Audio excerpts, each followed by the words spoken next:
I'm not embarrassed to admit that I love data. In fact, specifically, I love transport data. Shout out.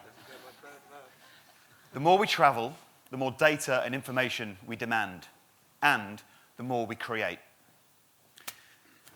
Yet, getting around our towns and cities is getting harder.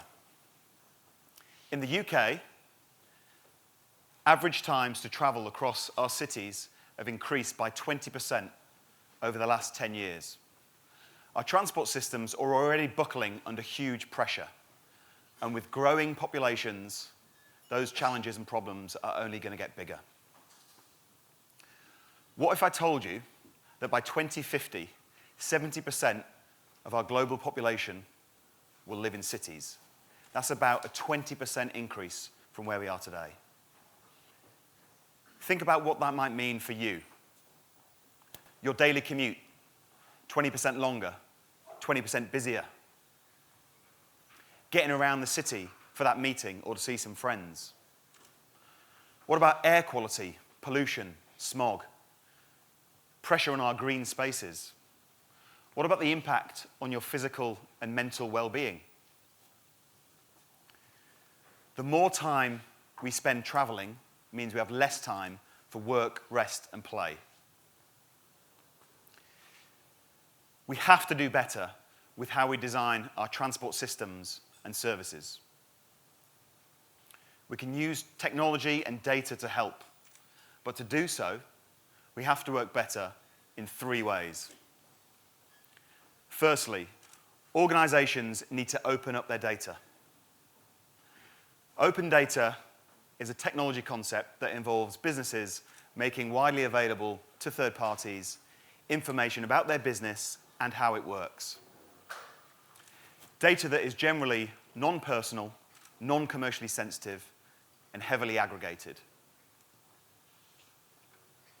Providing this data to third parties enables them to access it and innovate with it, to develop propositions and solutions for customers. It also provides extra transparency for stakeholders. In transport, London is the best global example we have of an open data strategy in action. TfL makes openly available a huge range of data sets to third parties about their services. You can get schedules, timetables, fares, stop and station locations, even live real-time arrivals, just by signing up. TfL acknowledged early in their digital journey that they're a public sector transport authority. They're not a technology company. They're not an app developer. So they made their data openly available, and so Citymapper was born. The second way is we need more collaboration, less competition. Open data strategies work best when solutions are developed in collaboration with partners.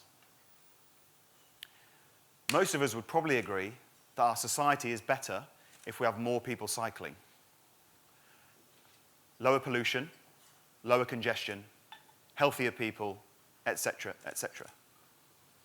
Let's take dockless bikes, a clever initiative that merges the humble bicycle with the smartphone in our pockets. By doing so, we create new, never-before-seen data sets. These dockless bike companies make lots of their data sets widely available and share those with partners. Companies like taxi and rideshare companies, local transport authorities, and many others. These dockless bike companies recognize the value in the data they have.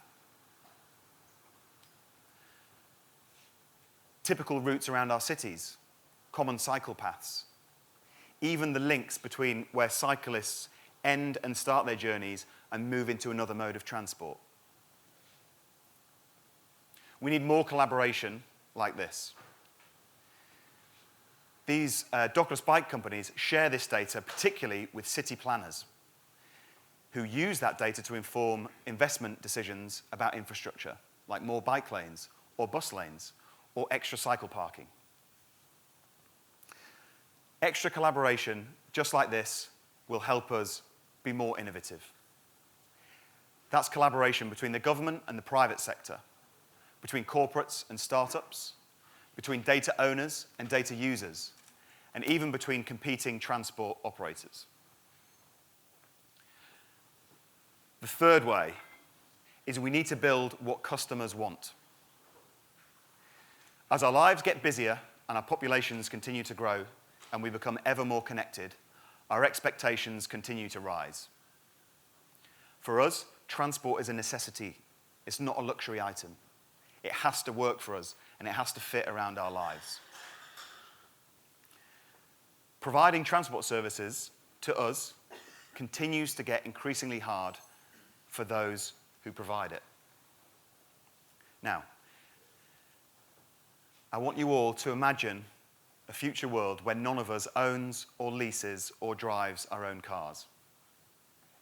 Instead, we pay a third-party provider a single fee for all of our travel, public and private.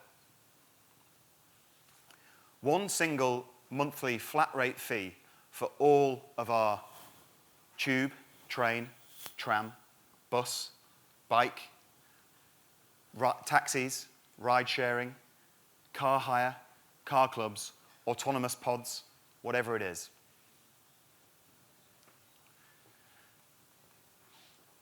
This concept is called mobility as a service. And whilst it's been around in a number of other countries for a number of years, we haven't seen it on the UK until very recently. In Birmingham, it's now possible to buy this Netflix-style subscription for travel, covering all of a customer's travel needs, public and private.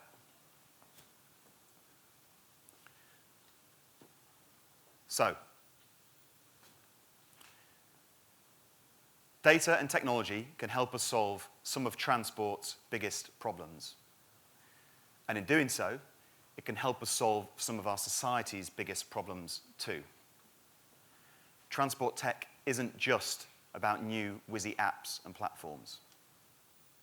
So transport data can help reduce congestion, reduce pollution, improve sustainability, improve our physical and mental well-being, aid social inclusion, and help to improve our economy.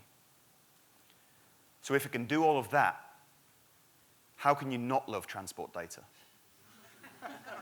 Thank you very much.